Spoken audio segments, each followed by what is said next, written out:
Hey everyone, today's guest is guitarist and lead vocalist Howi Spangler from the Aberdeen, Maryland rock band Ballyhoo.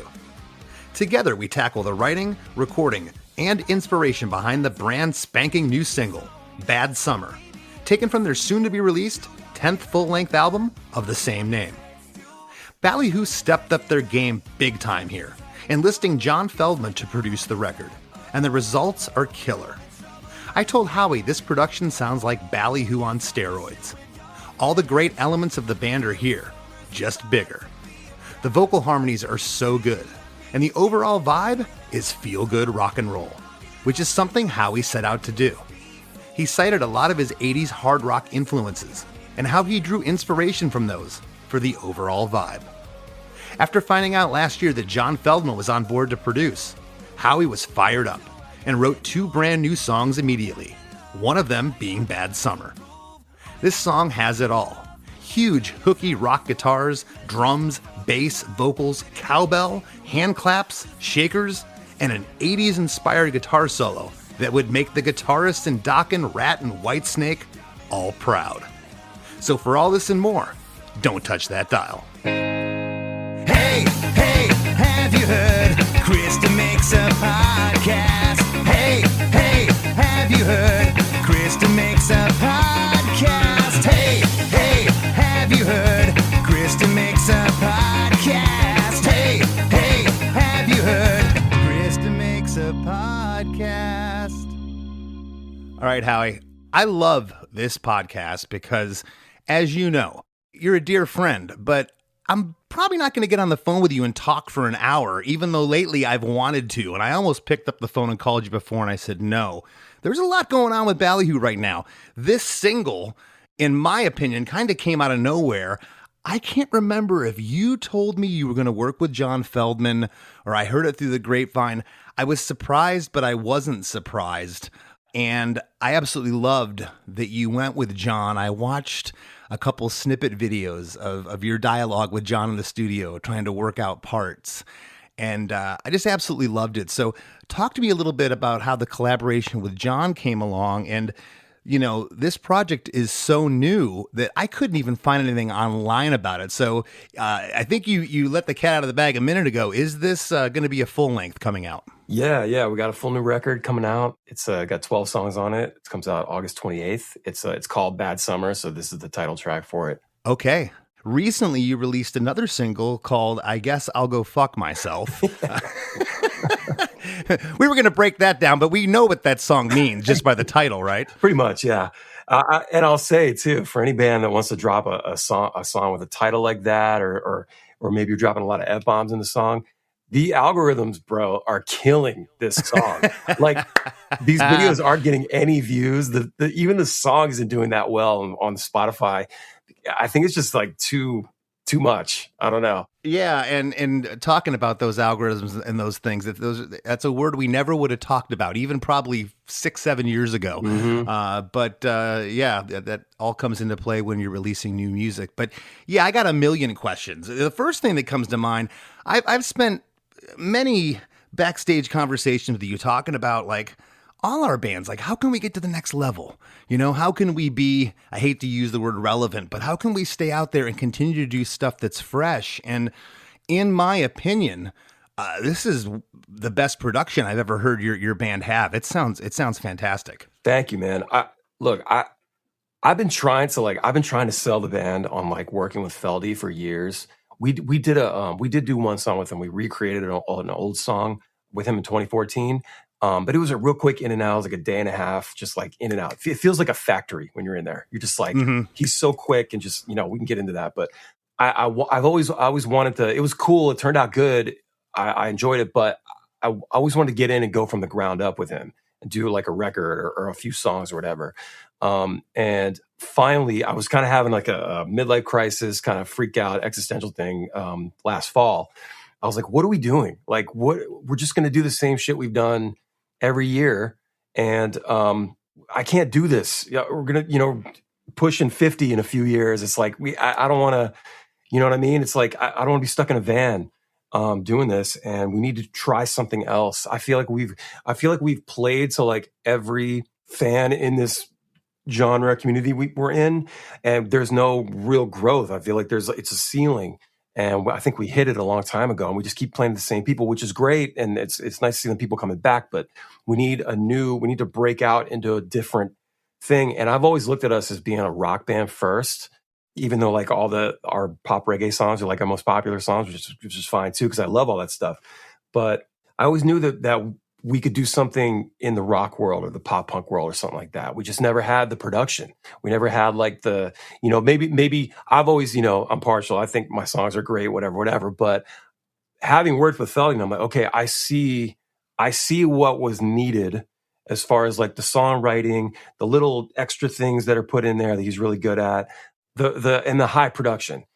So I look at these old albums of ours from years ago, like we're in the 2000s, we had like major labels hitting us up about, signing and, showcases and things like that, but they never worked out. They didn't know what to do with us. And I think also part of it was, the production was it just wasn't the best presentation to show like a major label, and I always thought like, God, these songs are so good though, if we had the right production.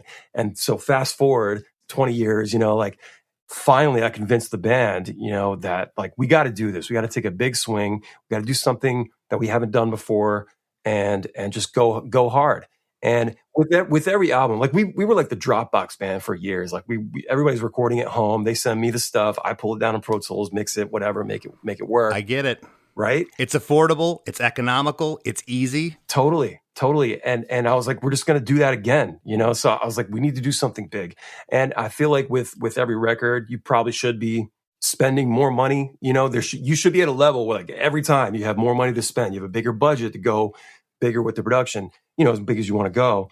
And this one, it's a pretty penny, but we knew what we were getting into and we put ourselves out there. And we bet on ourselves with this one. Well, when you get someone like Feldy or these guys that are out there still doing it at the level that he is, automatically by doing a project with John, there's going to be eyes on it that weren't eyes on Ballyhoo before. And there were. And I think about that too.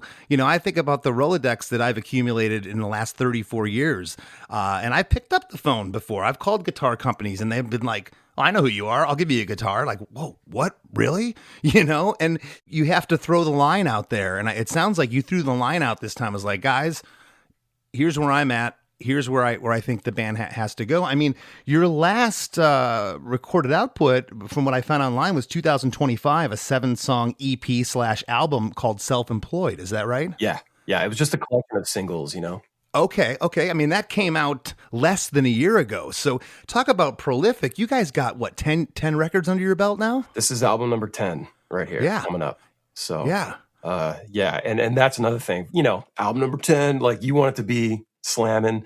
I knew, like I was talking about this last summer, I was like making videos on YouTube and stuff. I do videos and shit in my vlogs. And I was like, I want this next album to it's number 10. I want it to be huge. I want to be the best thing we've ever done. And, we were able to put that into play.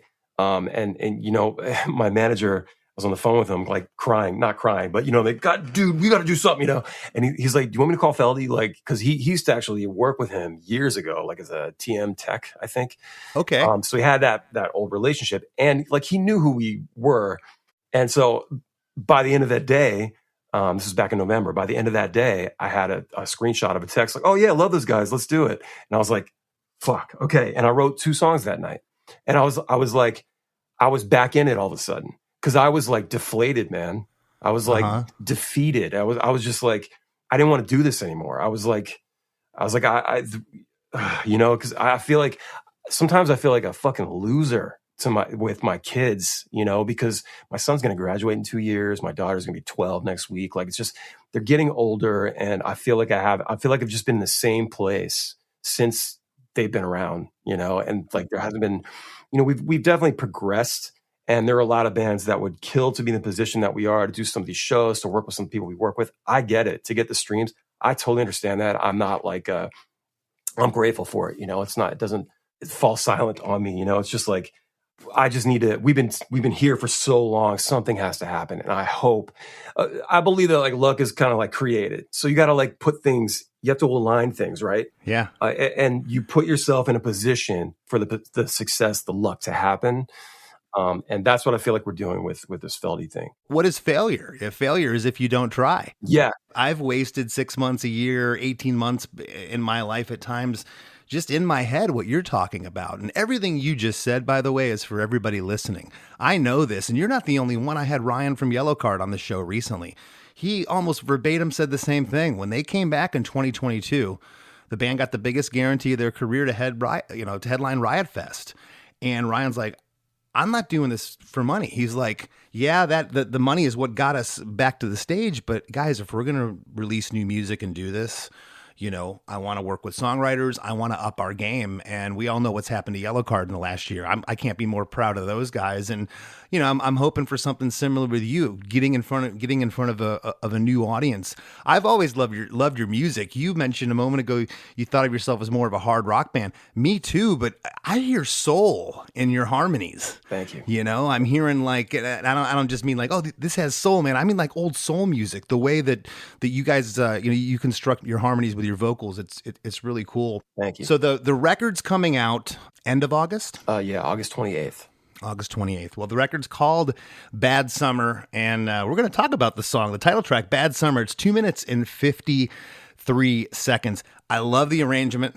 I love everything about this song. I think you guys nailed it. Was this one of the songs you wrote last November, one of the two? Yeah, it was either November, December, and I was just sitting there. I'd had that riff idea, that main riff in my head for a while, something kind of like that. I love Rat and, Motley Crue and all that. Like, those are my bands. And my first show was Rat and Poison when I was 6 years old. Yeah. So when you hear like Lay It Down or like Round and Round, these just really melodic guitar things. Like I just always loved that. And so that was kind of the idea that I had. It kind of reminded me too of like The Darkness, Thing Called Love from 2003. Like, okay. It kind of put me, once the song started fleshing out, it made me think of that. But yeah, I just love that sound. And to me, it just sounded fun. And I played the demo for my daughter. She always likes listening to this stuff. We're just cruising around. I said, check this out.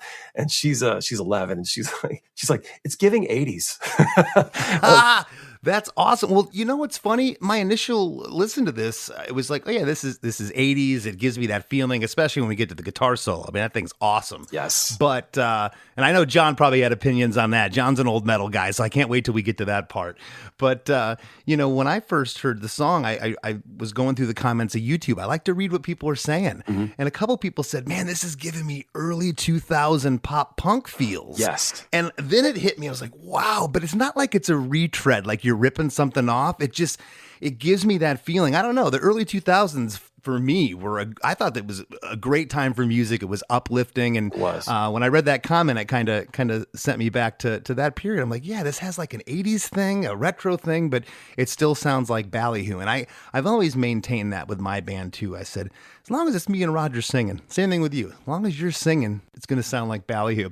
2 minutes and 53 seconds. We got an 8-bar intro. The first 4 bars are stereo guitars and hand claps. Love the hand claps. Yes, dude. A killer little bass run kicks off the second half here, along with drums. We get a nice cowbell in there. Stereo guitars, bass, and of course, those hand claps are still there.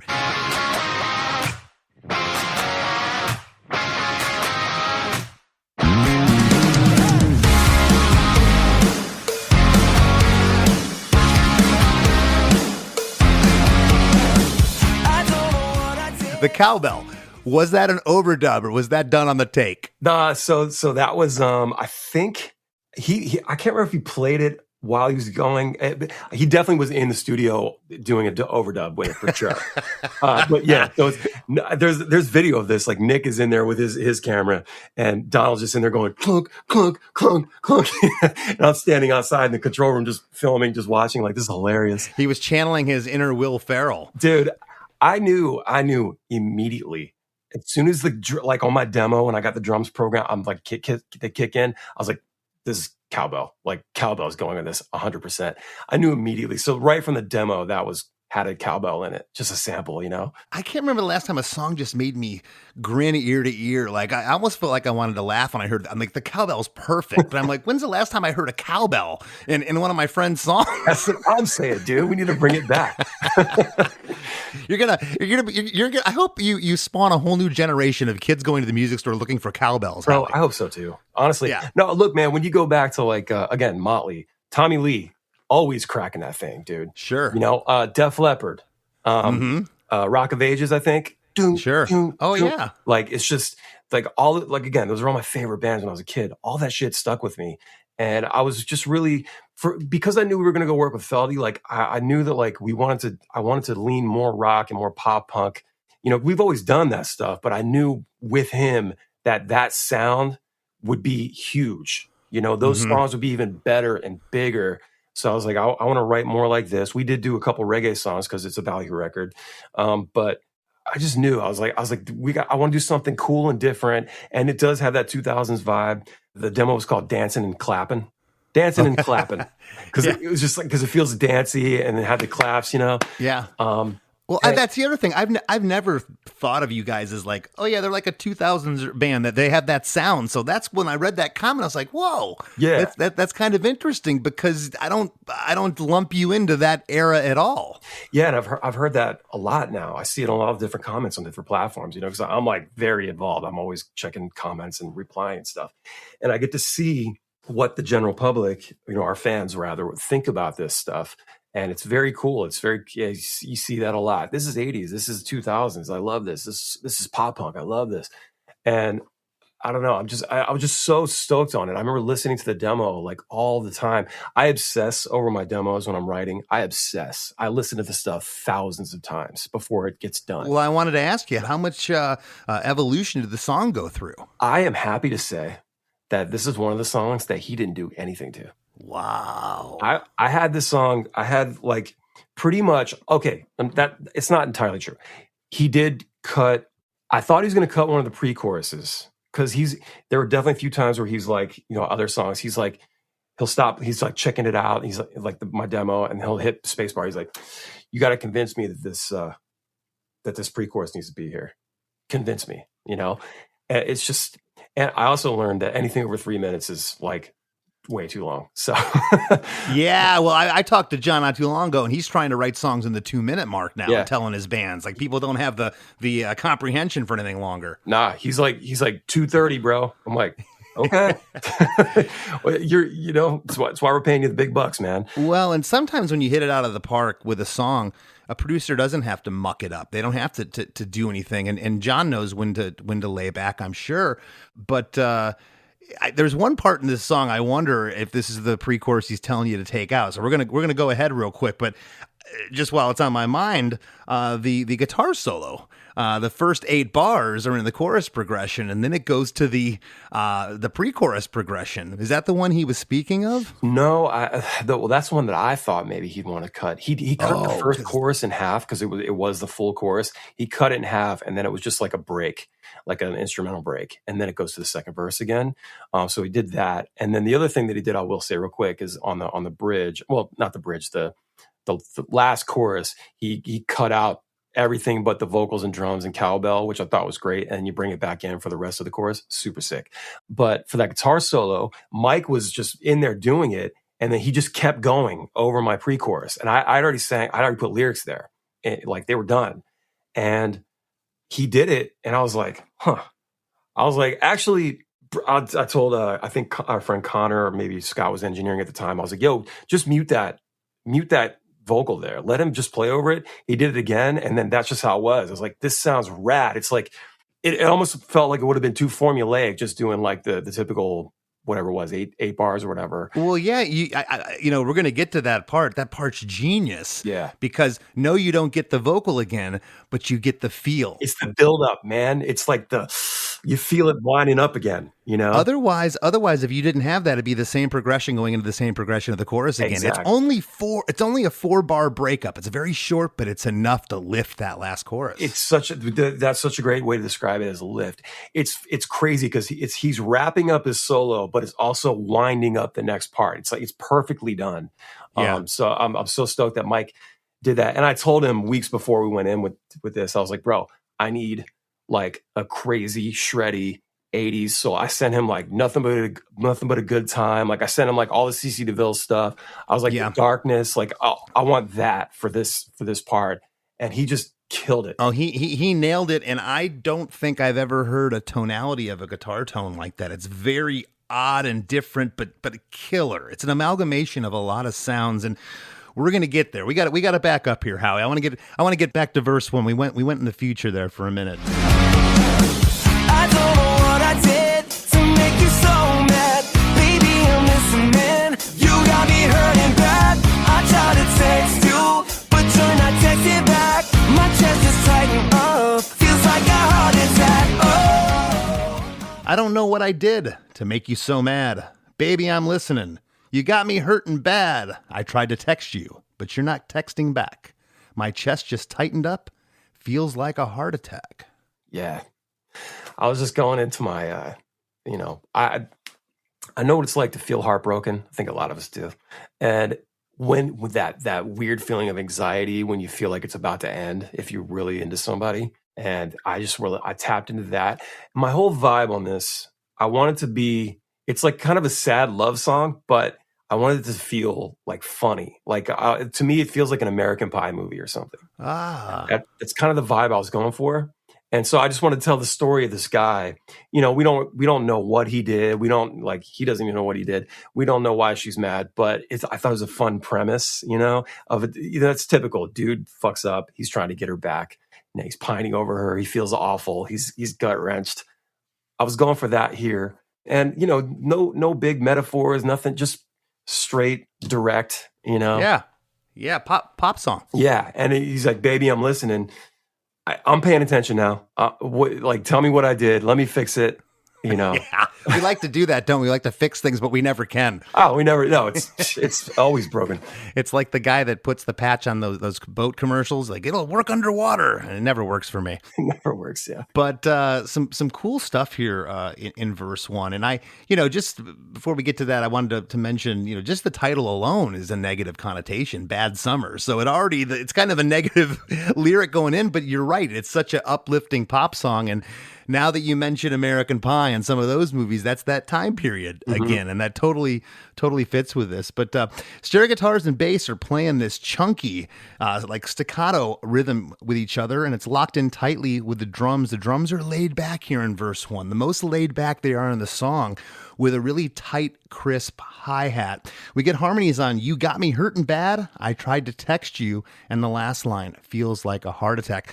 With those dynamics talked about, like when Donald went in to track his drums, was John like, hey, lay back on that hi-hat, things of that nature? Yeah, it was a very, very wild production process with John, and we loved it.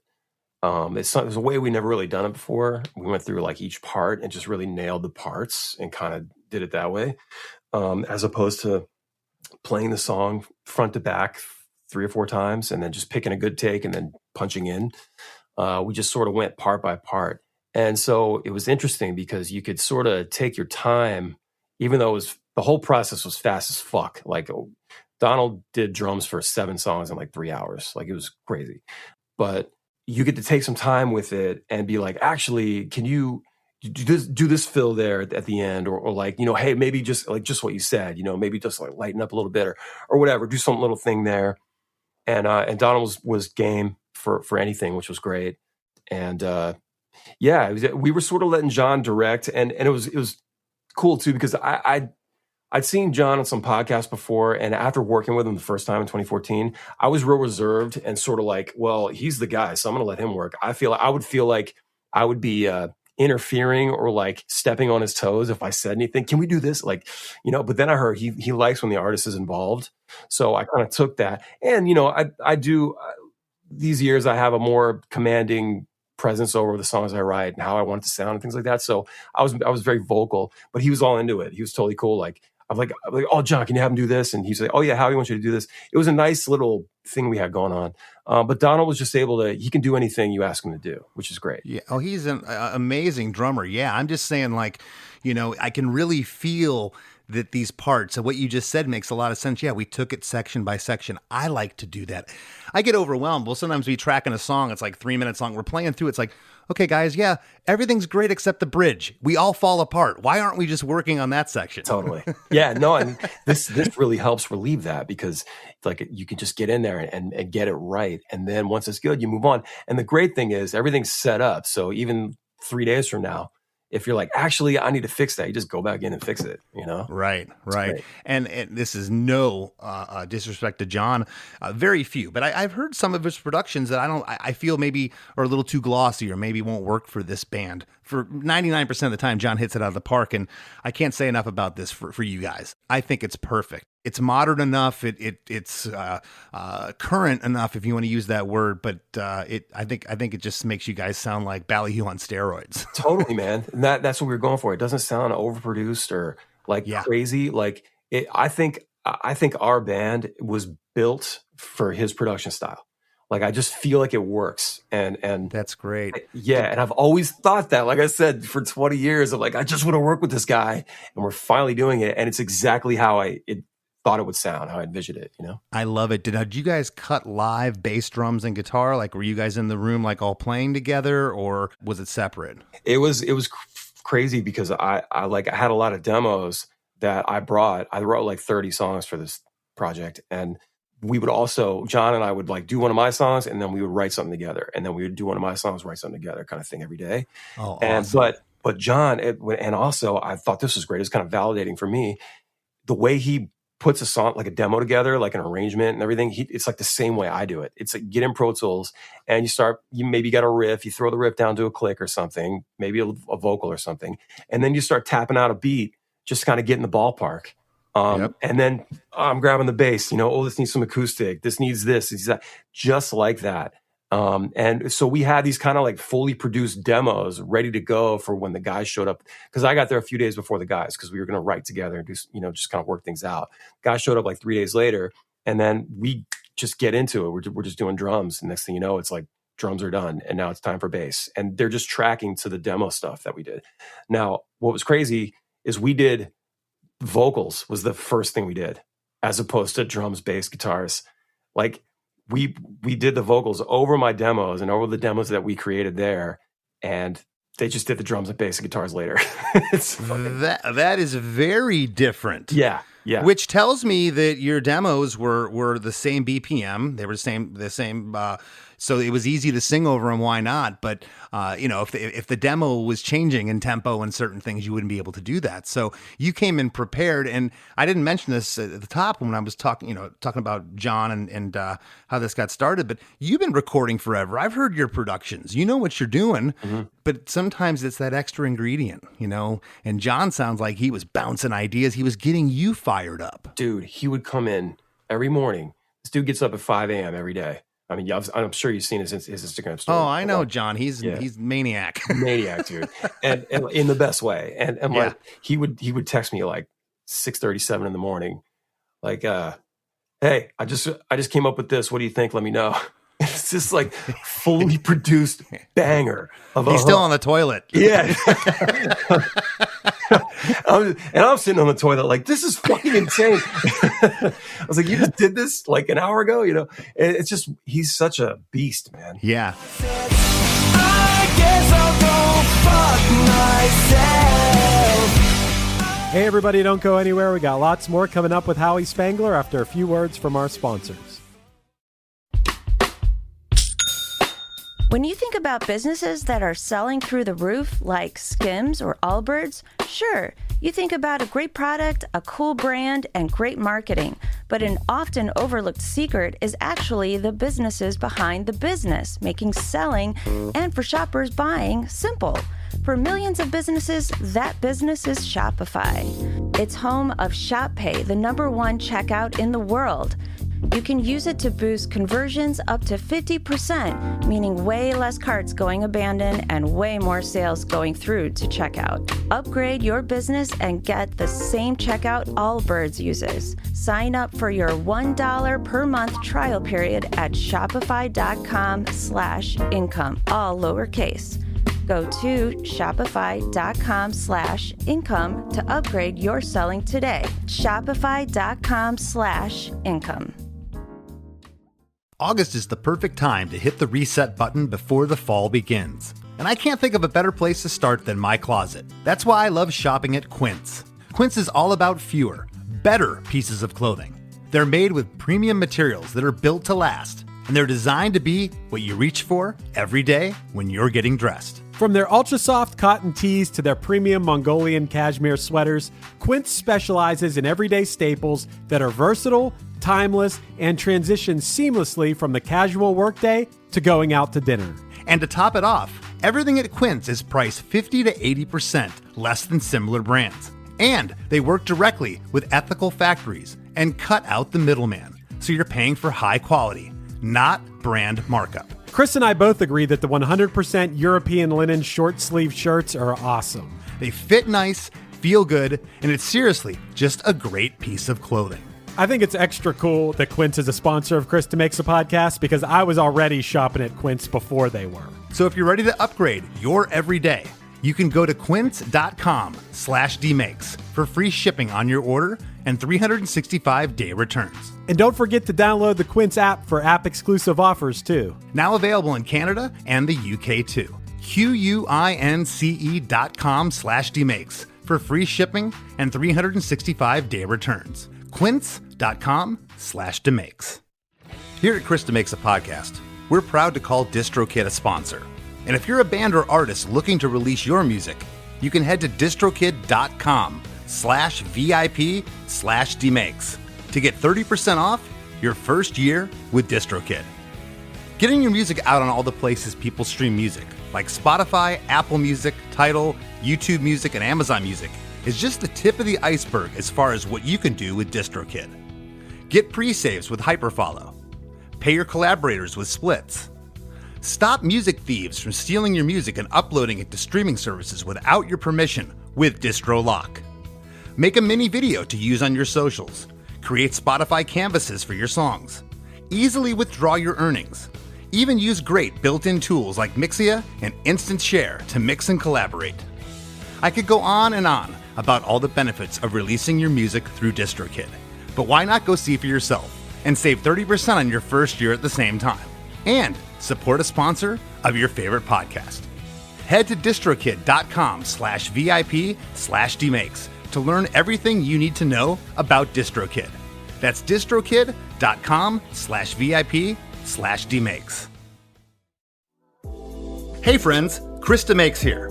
If you love Chris DeMakes a Podcast and you'd like to help us continue bringing you great episodes each week, please take a minute to check out chrisdemakes.com. That's where you'll find our Patreon. Our Patreon supporters get instant access to hundreds of episodes of The After Party, our weekly bonus episode that people have raved to us about for years. You can also get ad-free, early releases of each week's episode of Chris DeMakes a Podcast, as well as unedited video versions of the show. Even if you're not sure if you want to sign up, you can go to chrisdemakes.com and sign up for a free account. We'll throw you a free preview episode here and there. We can't thank you enough for all the support. And if you have a few extra bucks and you want to help us keep the lights on, our Patreon is the way to do it. Head to chrisdemakes.com to learn more. Get some help. I guess I'll go fuck myself. And now, back to the show. Well, I had mentioned your harmonies are soulful. There's a ton of them on this song. The most that they're sparse is in verse 1. And let's talk about that a little bit. Like, did John tell you to lay off this, or did you sing everything? He just put them where he felt they should be. Yeah, it's all about building, it's about building the song, telling the story front to back in those 3 minutes. And so you sort of want things to be changing every 4 bars or whatever it is, right? Every 48 bars, just so there's something new to listen to. And I think for this one, we probably just sang harmonies on everything and then just muted them where they didn't need to be. But knowing John and his style, yeah, he's going to go and he's going to mute the first few and then accent the third or fourth or something, Yeah. Which is kind of like how I like to do it as well. There are definitely songs where you want a harmony the entire front to back, like those little, oh, yeah. You know what I mean? But I don't feel it's overdone here. It doesn't get laborious to me at any point. But I just noticed this looking here. I have all my harmonies on my my cheat sheets. They're all in a little rectangle box. Okay. I'm looking at a ton of them here because there's a ton of them in this song. But they're absolutely great. Pre-chorus 1 is right off the heels of verse 1. I'm in trouble again. Oh, you're talking shit with your friends. This summer's about Oh, I'm in trouble again. Oh, you're talking shit with your friends. mm-hmm. Boy, you talked about these lyrics are really literal, but that line popped out at me. How many times did I hear through the grapevine, hey man, she was out last night and she was talking about you. This got back. And then now you're hearing stuff about yourself through a third person that you don't want knowing about what's going on. Yeah, dude. it's this whole, I think this whole song is like an anxiety fever dream for this guy. Like he's just anxious. He's like, oh, I know she's talking about me. I know she's saying bad stuff. Like, I just wanted to include all those things and really take the listener there. Yeah. Really make them feel that. Because like I said, I'm sure most of us understand what that feels like. Oh yeah. I don't even have to think too hard to remember specific instances in my life where that happened, and it doesn't feel good. So Not at all. Thanks for bringing up something really painful, Howie. You got it. Songwriting is therapy, bro. Come on. The drums go to I call it a really driving beat here in pre-chorus 1. The guitars are playing an arpeggiated riff, and the bass guitar is locked in with that staccato drum groove.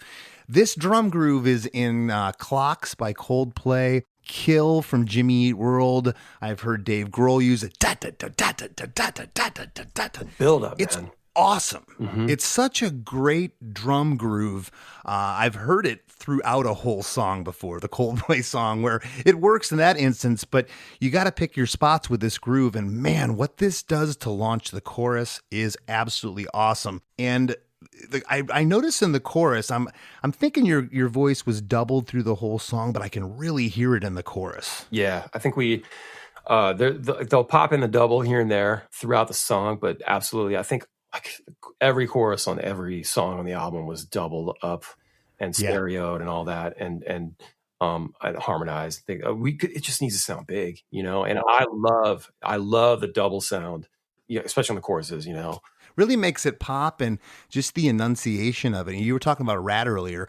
Stephen Pearcy, he's got a really thin, raspy, ratty voice, pun intended. They would track him 3 or 4 times to really get that sounding like a big, and it made it sound awesome, And different singers are different. Some guys you don't want to double track because a lot of guys can't sing to themselves. And of course, with Pro Tools and computers now, we can make everything tighter. this summer's about to be a bad one. She left me again under the hot sun. I'll get over you, I've said this before. I don't know what I'm gonna do. Got me lying on the floor. This summer's about to be a bad one. She left me again under the hot sun. I'll get over you. I've said this before. Don't know what I'm going to do. Got me lying on the floor. You wrote this in November. You live in Baltimore, so it's starting to get cold in November, and you're thinking about a hot summer. I'm always thinking about summer. My wife loves going to the beach and the pool and roasting all day. Yeah, I think summer's just a great setting for anything, movies, songs. Just puts the listener in a good spot, I think. And it's perfect because the single came out this summer, so you were thinking ahead without even trying, I think. Exactly. I know, it kind of is funny too, because I think about like the album is called Bad Summer, and it comes out at the very end of summer, and I'm kind of like, fuck, kind of missed the opportunity, but it's whatever. It's good because people's bad summer is going to, if they had a really bad summer, it's going to take them into the fall and well beyond. Oh, for sure. Absolutely. Straight up. They might be having a bad summer in 2027 still, Howie. Totally. Chorus 1, we get harmonies on everything here. Stereo guitars, bass, drums, cowbell, shaker, and hand claps. And it sounds like another guitar or two comes up the middle of the mix here on the chorus. It's not just the stereos. There's something else lifts. Yeah, I have the main riff is that right? But I also want to add in like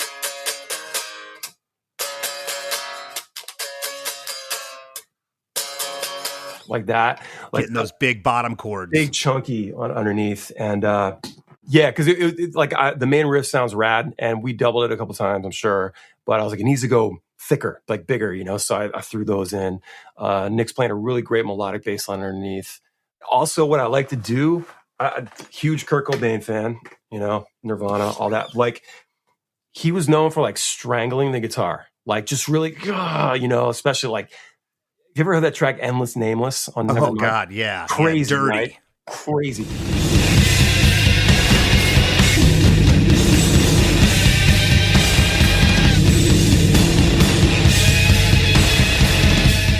So like, instead of going,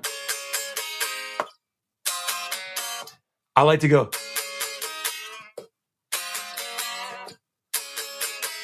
you know, just like.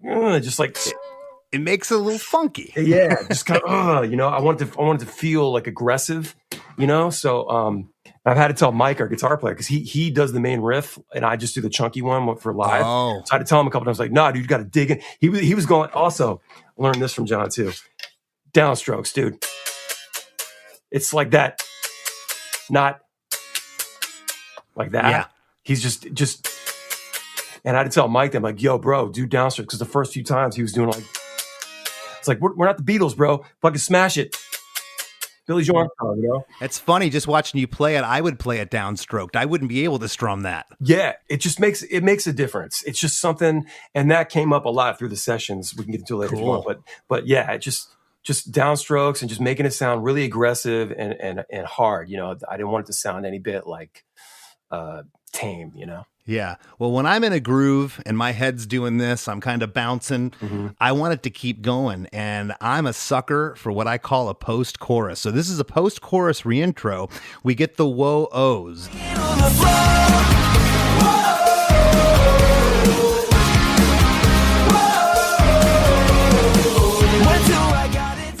I'm sure it was conscious, but your first whoa-ohs are whoa, and then you get 4 O's.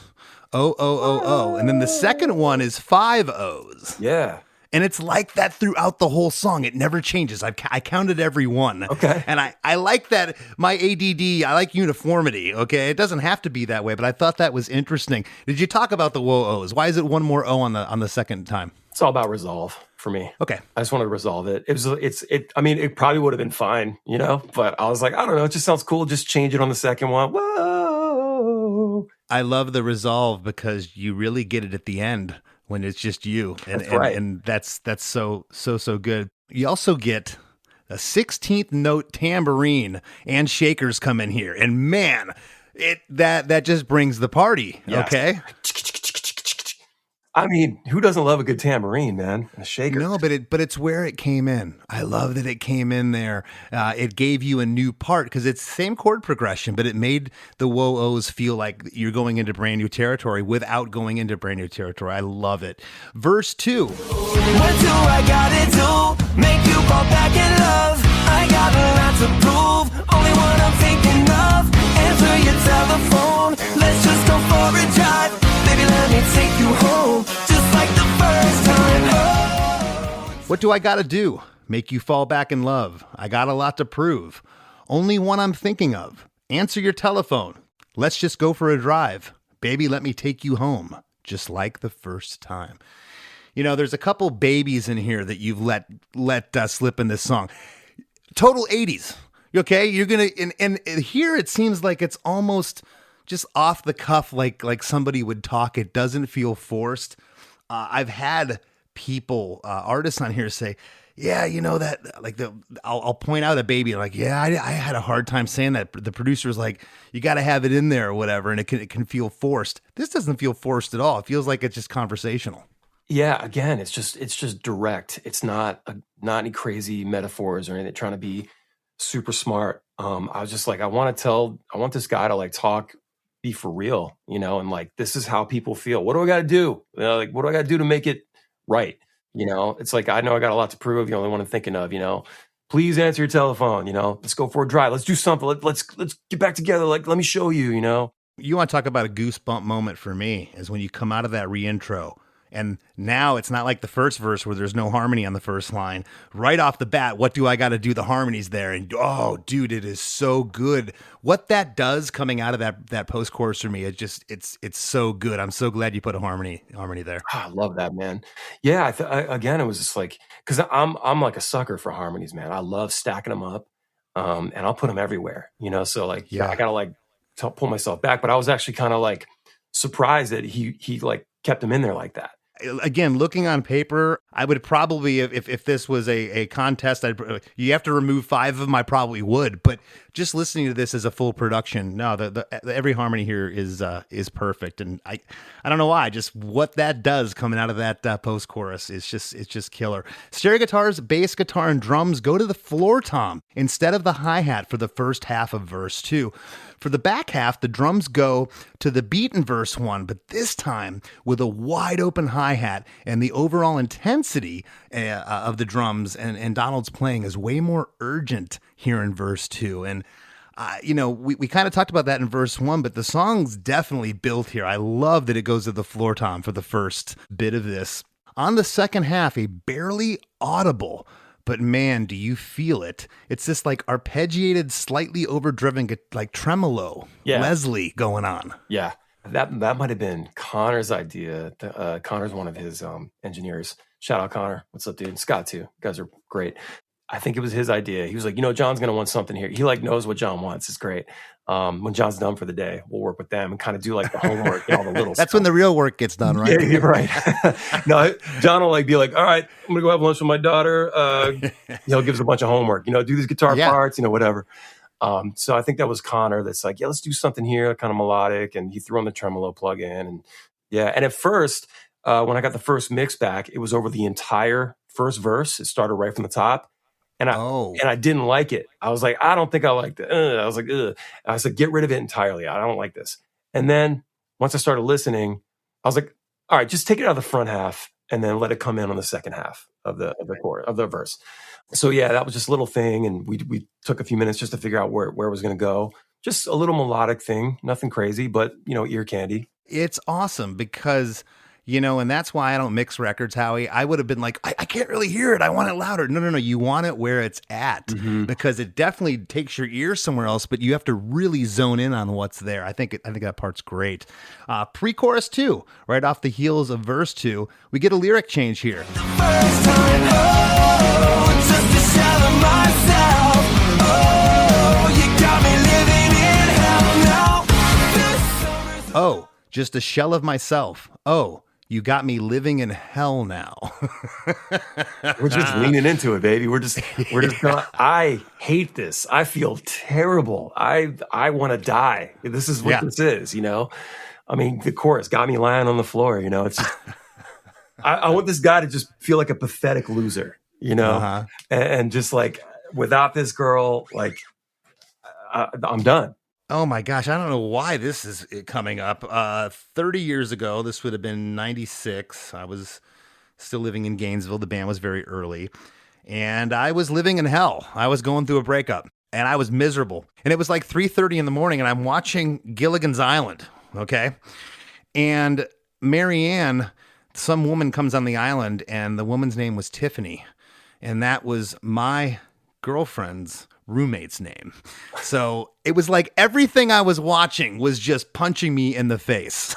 Everything reminds me of her. I can't even watch Gilligan's Island, at this point. I couldn't get out of my own way.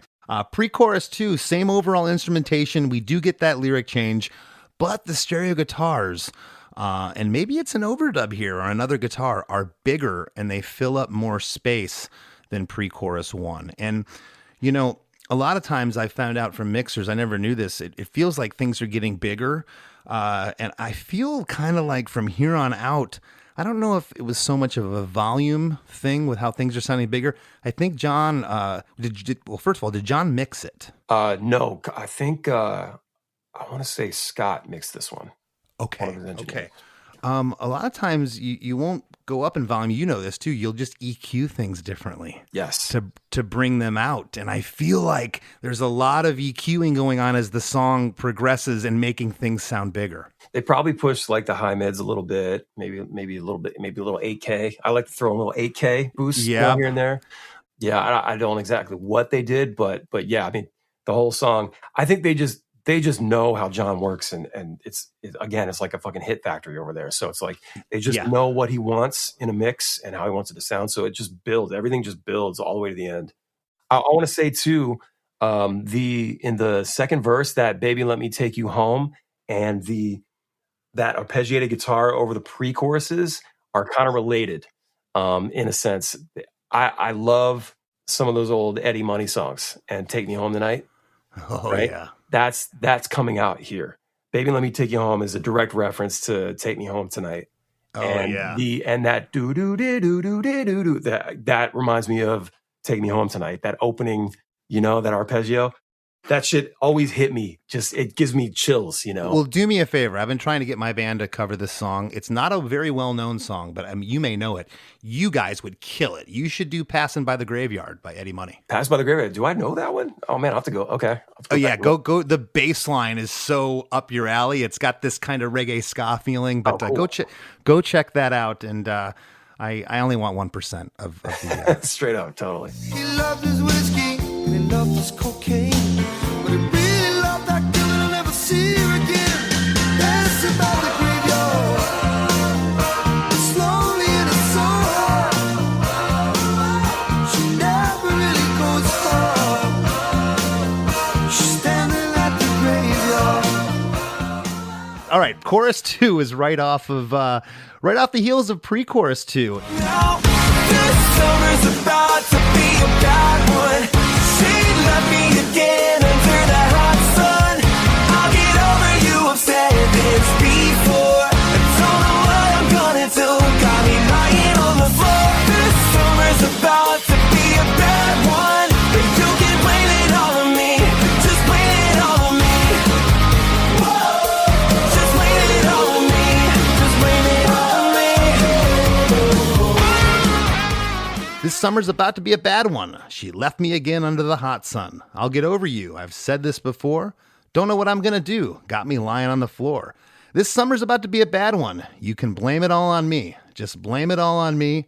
We get the whoa-ohs with another "just blame it all on me," and yet another whoa-oh with an off-the-cuff kind of singular voice, "just blame it all on me" from you. What's happening here in chorus 2 on the post half? That was just something like, when you're working on a song, like a demo, and you're just sort of like mumbling and riffing with your vocal, like you're trying to figure out what fits here.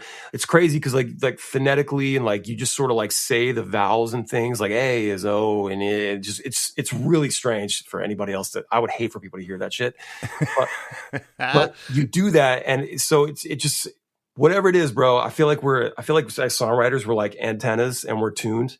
We're just pulling it out of the ether and we're hearing these things. And so it's like you hear that and I'm just going, just blame it all on me. It just sounded cool to me. Just blame it. Just repeat it. It's just like, he's pining. He wants her back, and he's over it. And this essentially is a amalgamation of the first chorus where the post chorus comes in. I wrote in the notes, this is a quasi double chorus, the back half morphing the whoa-ohs from the earlier chorus with the "just blame it all on me" lines.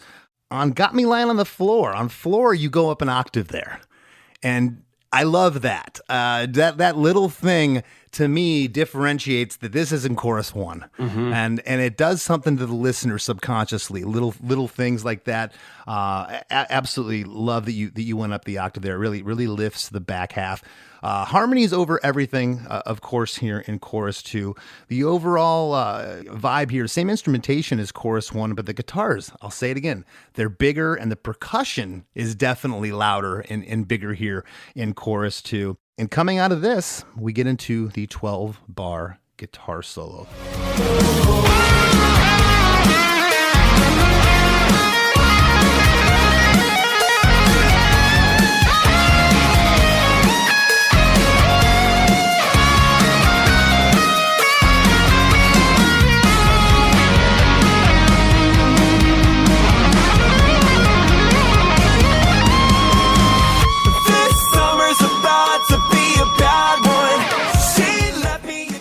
Let's over the chorus progression, bars 1 through 4. We get some nice channeling of Eddie Van Halen here. We get a little tapping on the first 4 bars. Bars 5 through 8, the solo continues rocking away.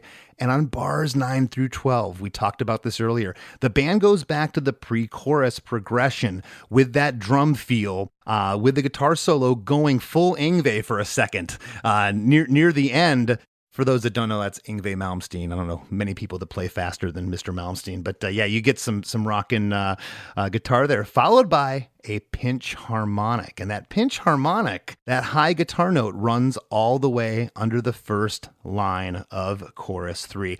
Let's talk about this solo a little bit. You know, you gave, you said it was Nick that played this? Mike, yeah. Mike. Mike Bush, man. We're so happy to have brought him into the fold, but yeah, he's a great player. He's really tasteful and his stuff sounds so good. Like, especially when he's just kind of riffing, like during the show, like doing some weird stuff. Do you remember what he's running through for this? I'm hearing, like, you know, obviously there's distortion, there's some chorus, there might be some other stuff, but I can't pinpoint this sound. I don't think I've ever heard this exact tonality for a guitar sound. And that's shocking. You've heard a lot of music. I've heard a lot. This is a different sound. Mm-hmm.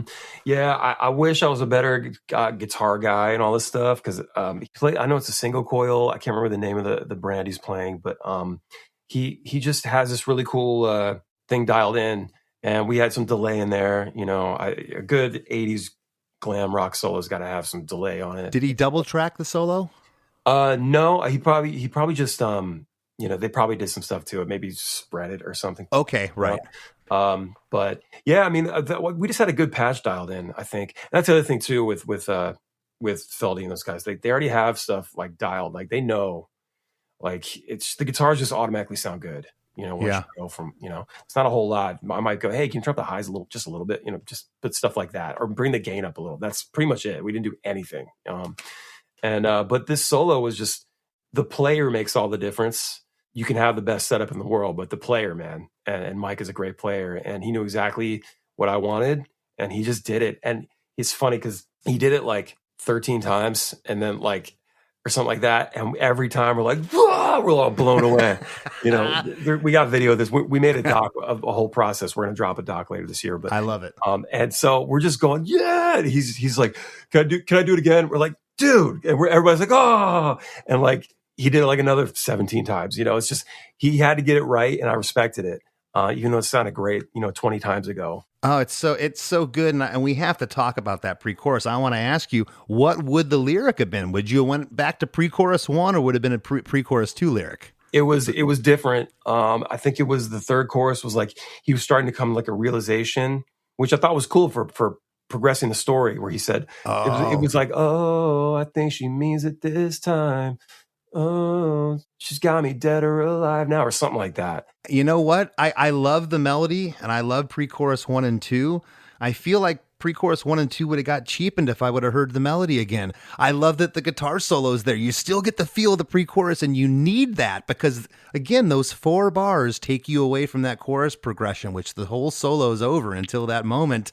And then we get to chorus 3 and it lifts again. That happy accident's brilliant. It's crazy. I get chills. I'm getting chills talking about it. Yeah, the way that he just kind of kept playing, because in the demo there weren't lyrics there yet.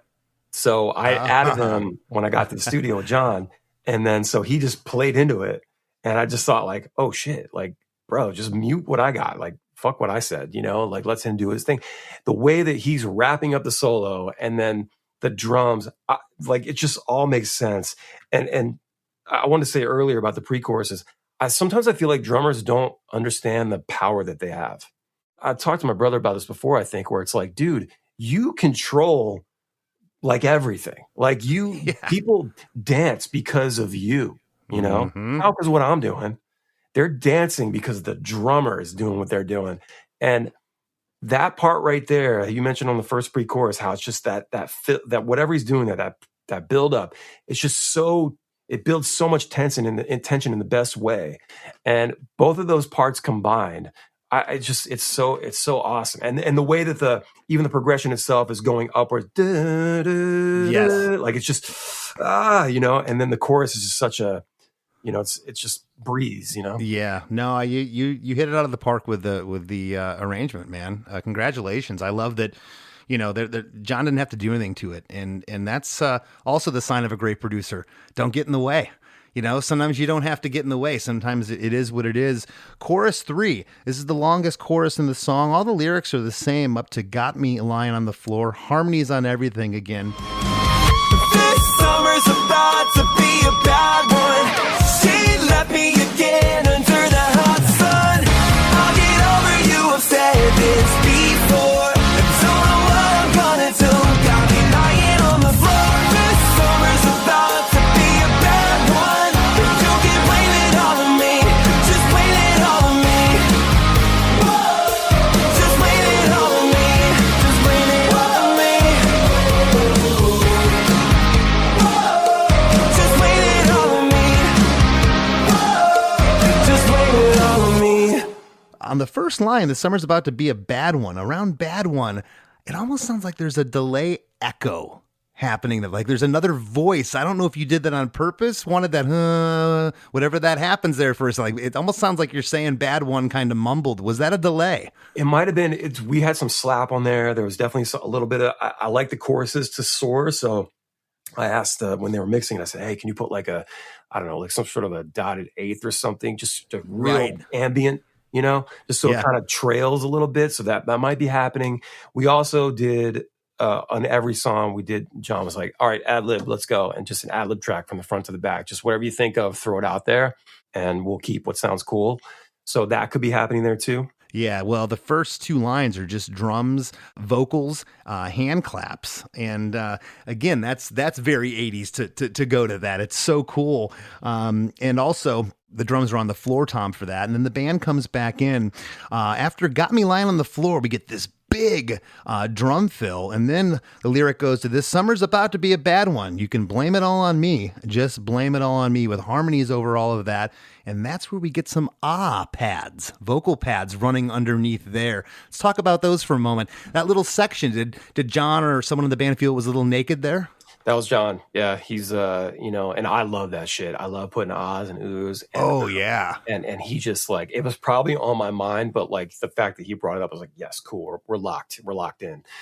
He and this dude had me hitting notes that I never have hit in my life. He thinks everybody can sing in his range. He's got a higher. He does, man. Yeah, higher. And I'm just like, I can't do that, dude. He's, it's basically not with that attitude kind of thing, Uh-huh. And he's like, come on, dude, let's party, bro. Like that's what he always say, let's party. Yeah. And it was great too because we would be figuring out the harmonies. He commended me on my harmony creations. Like he said, man, you wouldn't believe the guys that come in here and can't do that. Like it's very, like you seem very locked in with your harmony stuff, and you kind of know what you want to do. I'm like, thanks, that's awesome. But we would build those things out, and he'd be having me go like way up here. Okay, now, just like real crazy. It sounded like he challenged you, man. And it sounded like to me at this point in your career, you needed to be challenged. I like to be challenged. Yes, that's what we wanted. We knew. I was like, this is big boy shit. Like we go work with him. This is big boy shit. Yeah. And everyone needs to surrender themselves. Yeah, and put sort your of ego be like, aside. Yep. ego aside, ready for anything. Fuck what you thought, like this, we're going in there to do this thing. And we want him to be all over it. We want his DNA all over it. Yeah, well, it definitely is, but I can't say enough. This sounds like Ballyhoo on steroids. You guys didn't compromise anything here. There's no, in the 90s, someone, going to work with a big producer, you're a sellout. There's none of that here. This just feels like bigger version of the Ballyhoo that we know and love. After those ahs, we get the whoa with the 4-0 gang vocal, another just blame it on me with a harmony. We get the whoa-oh with 5 happens again. And we get a just blame it all on me. It's a singular vocal that you have there. It's not super out there. We get another whoa-oh-oh-oh, the 4 O's, and the drums go back to the floor tom there. Yeah. And the hand claps are nice and loud. Yeah. So you start the chorus with the floor tom. Now you're going back to it. We get the whoa-ohs, and then we get a double unison vocal on just blame it all on me. We get another whoa-oh, and then the last, just blame it all on me, is just one vocal from you. It kind of takes it back to being personal, and the whole song comes to an abrupt end. What was this like hearing this come back through the studio speakers when it was all done? Well, I mean, we was just like, this sounds incredible. Like we were like, every song was like that. We're like, oh my God, dude, this is nuts. And I was happy, grateful. Everything sounds like I thought it would. And it took us this long to get here. And I used every opportunity. I squeezed every opportunity out of this. And it just, the whole thing turned out awesome. The production is incredible. His engineers are great. His skills and his, what's the word I'm looking for? Knowledge, expertise. His knowledge, his prowess, like whatever, like just knowing what to do, like where Those to instincts. go. The instincts. That's what I was thinking. The instincts.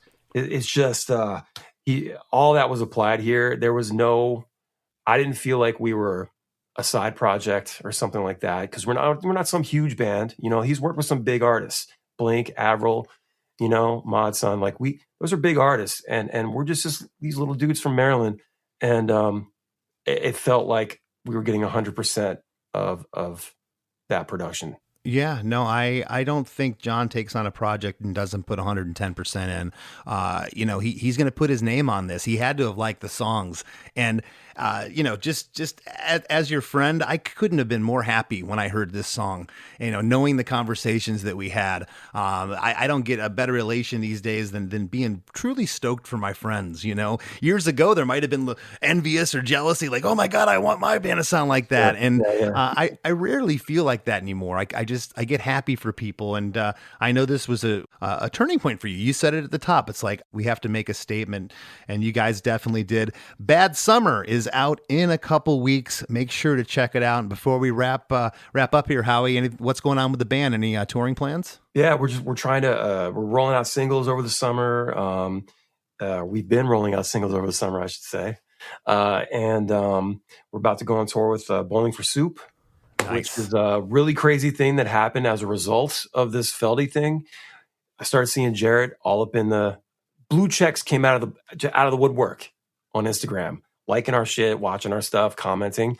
And I'm like, I see Jarrett like digging, a lot of the stuff. And so I DM'd him on the side, like, yo, what's up, dude? Like, I got some song ideas. Everyone to write songs together, And like a week later, we get an offer for this tour in September with them. You know what? Those dots are connecting because you tried something different. I heard this song.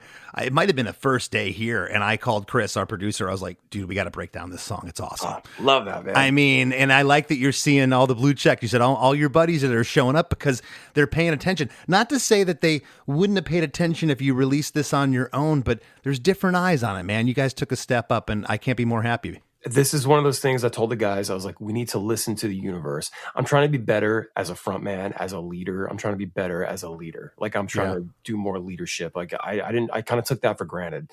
And now it's like, I'm trying to I need to lead us in a certain direction, and this was the way to go. And the band is so stoked. And I'm listening. There's omens, man. And I'm like listening to them. I'm not like a spiritual guy or religious or anything like that, but there's weird shit that's happened over the last 6 months. I'm just like, okay, we're going to do that. Yes. Yeah. I see these opportunities. I've turned down some opportunities, man. Yeah. And for the worse, I'm trying not to do that, Yeah. So. And I think the gifts are going to keep on giving. You got to put yourself out there. I try to tell my kids all the time, you can't fail unless you try. That's 100% right, man. What is it? You miss 100% of the shots you don't take, right? There you go. Well, buddy, thank you so much for sitting in. Appreciate it. I appreciate you having me in on your awesome podcast. This is a sick podcast. Thank you. Yeah, and you're a repeat offender. This is your second time here. I know. I feel honored, bro. You keep recording songs. You keep recording songs like this. We'll ask you back again. Thank you, man. Well, I'm going to send you the record, man. I'll send it to you when we're done here. Can't wait. So if you feel you've had enough, thinking the universe can take too much, and when you feel like giving up, don't listen to anyone, just turn it up. And when the love just... Hey everybody, I hope you enjoyed that conversation with Howi Spangler, and I hope you will also enjoy my conversation with Chris about his conversation with Howie that's coming right up after a few words from our sponsors. August is the perfect time to hit the reset button before the fall begins. And I can't think of a better place to start than my closet. That's why I love shopping at Quince. Quince is all about fewer, better pieces of clothing. They're made with premium materials that are built to last, and they're designed to be what you reach for every day when you're getting dressed. From their ultra-soft cotton tees to their premium Mongolian cashmere sweaters, Quince specializes in everyday staples that are versatile, timeless, and transition seamlessly from the casual workday to going out to dinner. And to top it off, everything at Quince is priced 50 to 80% less than similar brands. And they work directly with ethical factories and cut out the middleman, so you're paying for high quality, not brand markup. Chris and I both agree that the 100% European linen short sleeve shirts are awesome. They fit nice, feel good, and it's seriously just a great piece of clothing. I think it's extra cool that Quince is a sponsor of Chris DeMakes a Podcast because I was already shopping at Quince before they were. So if you're ready to upgrade your everyday, you can go to quince.com/DeMakes for free shipping on your order and 365-day returns. And don't forget to download the Quince app for app-exclusive offers, too. Now available in Canada and the UK, too. QUINCE.com/DeMakes for free shipping and 365-day returns. Quince.com/DeMakes. When you think about businesses that are selling through the roof, like Skims or Allbirds, sure, you think about a great product, a cool brand, and great marketing. But an often overlooked secret is actually the businesses behind the business, making selling and for shoppers buying simple. For millions of businesses, that business is Shopify. It's home of Shop Pay, the #1 checkout in the world. You can use it to boost conversions up to 50%, meaning way less carts going abandoned and way more sales going through to checkout. Upgrade your business and get the same checkout Allbirds uses. Sign up for your $1 per month trial period at shopify.com/income, all lowercase. Go to shopify.com/income to upgrade your selling today. Shopify.com/income. Here at Chris DeMakes a Podcast, we're proud to call DistroKid a sponsor. And if you're a band or artist looking to release your music, you can head to distrokid.com/VIP/DeMakes to get 30% off your first year with DistroKid. Getting your music out on all the places people stream music, like Spotify, Apple Music, Tidal, YouTube Music, and Amazon Music, is just the tip of the iceberg as far as what you can do with DistroKid. Get pre-saves with Hyperfollow. Pay your collaborators with splits. Stop music thieves from stealing your music and uploading it to streaming services without your permission with DistroLock. Make a mini video to use on your socials. Create Spotify canvases for your songs. Easily withdraw your earnings. Even use great built-in tools like Mixia and Instant Share to mix and collaborate.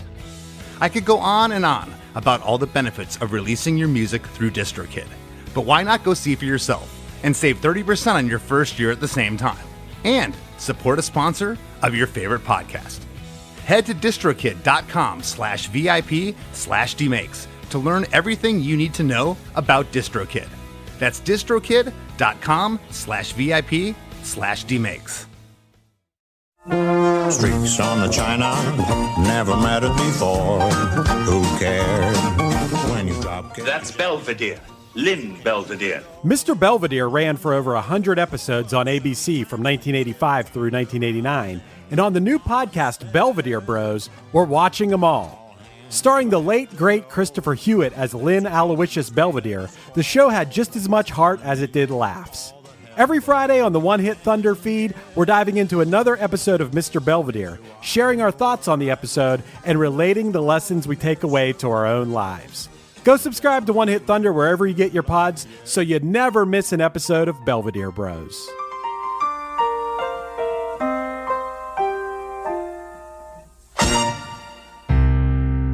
As we near the end of the show, here's a band you might not know. Welcome to this week's Band You Might Not Know. If you'd like your band to be considered for Chris DeMakes a Podcast, email your best song via MP3 only and a short bio to bandyoumighttnotknow@gmail.com.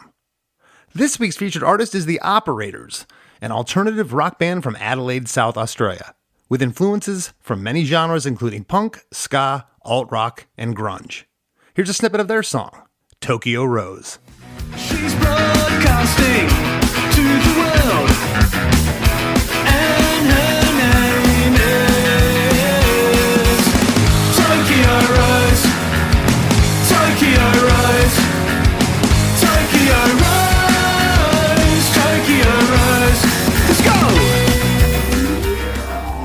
wrap with Chris and Chris. Man, I really like Howie, and I really like listening to Howie talk about music and his career. And it's so cool to hear about a band like Ballyhoo at this point in their career taking a swing on a bigger production and bigger things in general. Yeah, I had mentioned to Howie that we heard this with Ryan Key. I'm hearing it from a lot of bands and friends of mine that have been around for a minute. You know, it's if you don't try something new, you're gonna just repeat the same. I don't want to call them mistakes, but repeat the same steps. And a lot of times that can be just fine. You could be AC/DC, but there's not many of them that can continue to do the same thing. You got to evolve. And the thing that struck me the most is I can see how grateful he is. He's proud. I mean, you guys talked about it, dude. And I know even in Less Than Jake, same thing.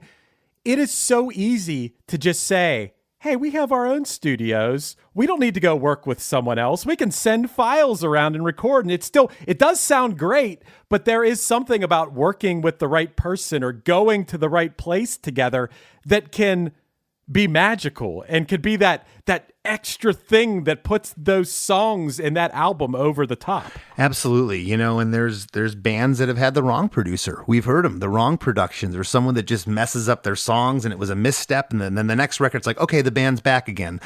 So that is part of bands' trepidation with wanting to work with an outside person, because you know, you've heard these stories and maybe it's happened to your band where you're a little gun shy, but you know, he decided that no, if we're going to do this, I don't just want to go record the next Ballyhoo record. I want there to be a story behind it.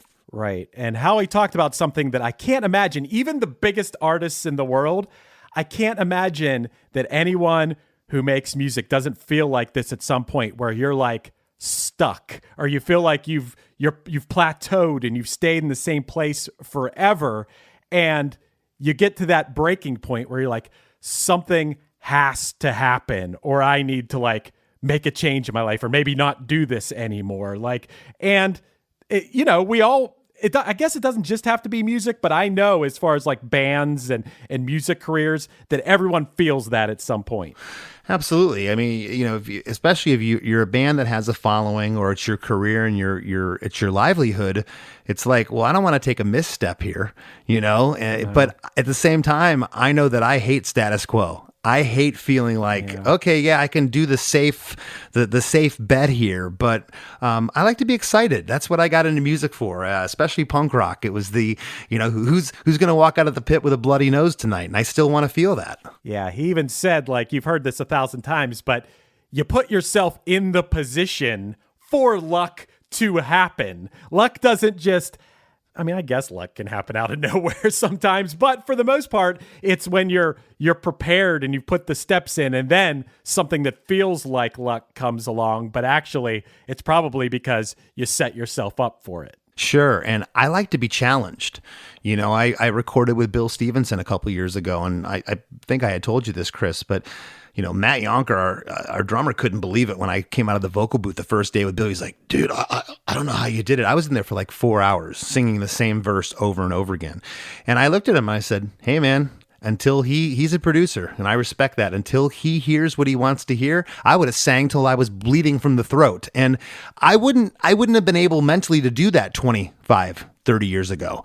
I'm of the age now. It's like, you know, we decided to roll the dice and play with the big boys, is how he said. Let's play with the big boys. You said that you like to be challenged, and couldn't that be said of anything in life, not just writing and recording songs, that you have to challenge yourself to make progress? Yes. If you're just going along and just doing what you got to do to get by, you're not going to get further or better or make big leaps and bounds in whatever you're pursuing, right? I mean, it takes a challenge. I mean, I know this is like real big picture stuff and it sounds kind of whatever, but it's true. No, you need to be challenged. I go back to starting this podcast. It was fear. I didn't want to fail at it, whatever failure means. I didn't know if I could do it. And you're like, you should start a podcast, you know, make it about songwriting. And it was one of the greatest things I've ever done in my professional life. Did I challenge you, Chris? Did I challenge you? You did challenge. You kind of, oh, wow. In your own way, you challenged me, because I went to bed that night going,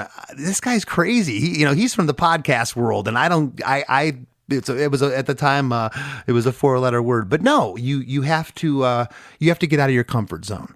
And that was a time in my life where I'm like, this isn't comfortable. I need to do this. Absolutely. Get out of your comfort zone. And Chris, I was going to challenge you real quick because this is a little bit off topic, but you mentioned a Gilligan's Island episode. Yes. And as soon as you mentioned it, I started searching like, what episode was this? And dude, I got to tell you, there were only 98 episodes of Gilligan's Island ever. There wasn't many. And I found a list of every episode and I found 5 of them. My challenge is, do you remember this episode? Because I think Less Than Jake. Doesn't Less Than Jake? I mean, I guess I just think about Buddy dressing up as Gilligan back in the day, right? Yes.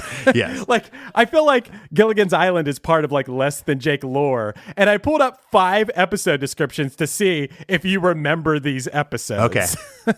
Because the one sentence description is so ridiculous on every one of these. Let's hear. Let's see. I think this took a turn for insanity. I like this though. Yeah.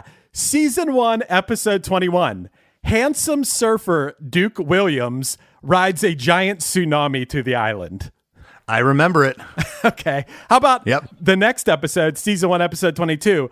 A gorilla kidnaps Mrs. Howe. The gorilla was so bad. You could see the white around the costume eyes. They didn't even have the forethought to put some mascara around the actor's eyes. It was bad. Okay, 2 for 2. How about this one? Season 1, episode 35. After Gilligan saves Mrs. Howe's life, Mr. Howe decides to make him his son. Yes, I remember that as well. Yes. Okay, is this the episode you were referencing? Season 2, episode 15. Erica Tiffany Smith lands on the island looking for a place to start a new resort and a new husband. That was the episode. Yep. I found it. Wow. And then my favorite one, just because I always get him in my house, season 3, episode 1. Gilligan is bitten by a bat. I don't remember that one. Oh, got you on one. Did you ever hear the rendition of the Gilligan Twist that was on the Bruce Lee Band record? It was a hidden track. No, but obviously I'm going to find that and put a clip in. That's a faithful trip that started from this trumpet port aboard this tiny ship. Yeah, the mate was a mighty sailing man. The skipper brave and sure. It was basically Twist and Shout. And so we got done with the Bruce Lee Band record. And for those listening, that was a record that me, Vinny, and Roger had done with Mike Park. And that was Mike Park's alter ego. He called himself Bruce Lee at that time. So we did this record, came out on Asia Man Records in 1995.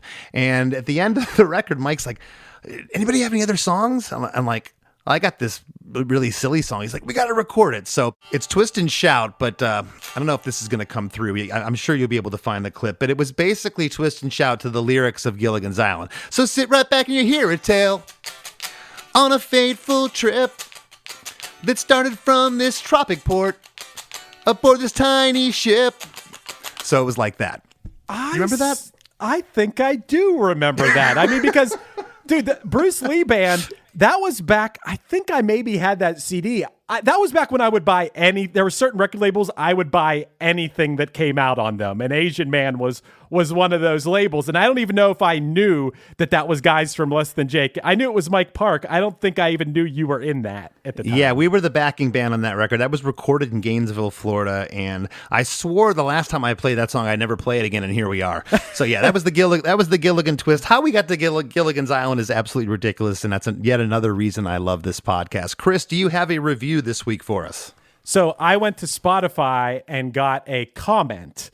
You know, people leave comments on individual episodes. Yeah. And this was a comment we got on the Mike Tramp from White Lion Wait episode. Okay. It's from Brandon Erkala, who said, "This song was my alarm clock ringtone in college. I still love this song, but hearing it kind of freaks me out." Which, the reason I read that comment, Chris, is because I was like, okay, my alarm clock at some point in college, my song that came on was Casey and JoJo All My Life. You know that song? Yeah. I don't know why, but that was. Did you ever have a like song, be it on like a CD player or a phone or something, that was your alarm clock? No, I never did. I kind of think couldn't you buy like alarm tones years ago? Yeah, but there was also like CD. This is still back in the day of CDs, but like you could have a CD in the CD player and then whatever. I remember one year, me and my roommate in college, we had a Death Cab CD, and I'm not sure what song it was. It might have been The New Year. It was some first song on a Death Cab album that would wake us up every morning. And the problem with that is you start to hate the song that's waking you up every morning. Yeah. It's like that Bill Murray Groundhog Day movie with that. Now I can't think of the song. I Got You, Babe. Come on. I Got You, Babe. Okay. Yeah. There you go. Right. It was on the tip of my tongue. I Got You, Babe. Yeah.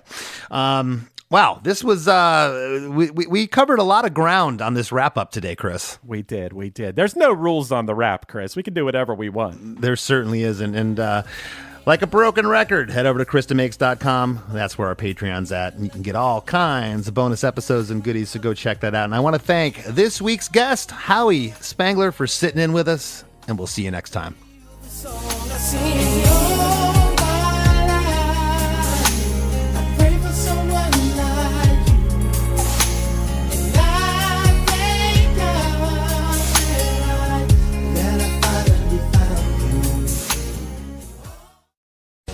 Hi, I'm Alex Goldman. You may know me as the host of Reply All, but I'm done with that. I'm doing something else now. I've started a new podcast called Hyperfixed. On every episode of Hyperfixed, listeners write in with their problems, and I try to solve them. Some massive and life-altering, and some so minuscule it'll boggle your mind. No matter the problem, no matter the size, I'm here for you. That's Hyperfixed, the new podcast from Radiotopia. Find it wherever you listen to podcasts or at hyperfixedpod.com.